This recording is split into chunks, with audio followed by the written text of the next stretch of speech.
ଆମ ଦେଶ 79ତମ ସ୍ୱାଧୀନତା ଦିବସ ପାଳନ କରିଛି। ଆଉ ସେଥିରେ ନେତା ମନ୍ତ୍ରୀମାନେ ବଡ଼ ବଡ଼ ଭାଷଣରେ କହିଛନ୍ତି ଆମ ଦେଶର ନାରୀମାନେ ବହୁତ ସୁରକ୍ଷିତ। ନିଜ ଛାତିକୁ ବାଡ଼େଇ କହିଛନ୍ତି ଆମ ଦେଶର ନାରୀମାନେ ବହୁତ ସୁରକ୍ଷିତ।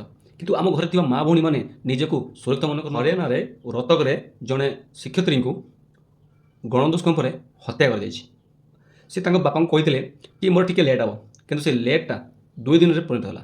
ତାଙ୍କ ଘର ଲୋକ ପୋଲିସରେ କମ୍ପ୍ଲେନ୍ କଲେ ଆଉ ପୋଲିସ 2 ଦିନ ପରେ ତାଙ୍କର ଶବକୁ ଗୋଟେ ବିଲରେ ପାଇଲେ। ଆଉ ଶବକୁ ଦେଖିଲା ପରେ ଘର ଲୋକ କି ପୋଲିସ ବାଲା ମାନେ ଭାବି ପାରିନଥିଲେ କେଉଁ ଭଳିଆ ଭାବରେ ହତ୍ୟାକାଣ୍ଡ କରାଯାଇଛି।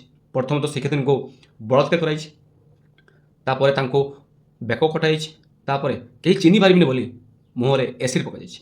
ଆଉ ଏସିଡ୍ରେ ତାଙ୍କ 2ଟା ଆଖି ବାହାରକୁ ପଳେଇ ଆସିଥିଲା। ସେ ଦୃଶ୍ୟ ଆମକୁ ଦେଖିବାକୁ କେତେ କଷ୍ଟ ଲାଗୁଛି, କିନ୍ତୁ ସେଇ କଷ୍ଟ ସେଇ ଶିକ୍ଷୟିତ୍ରୀ ପାଇଛନ୍ତି।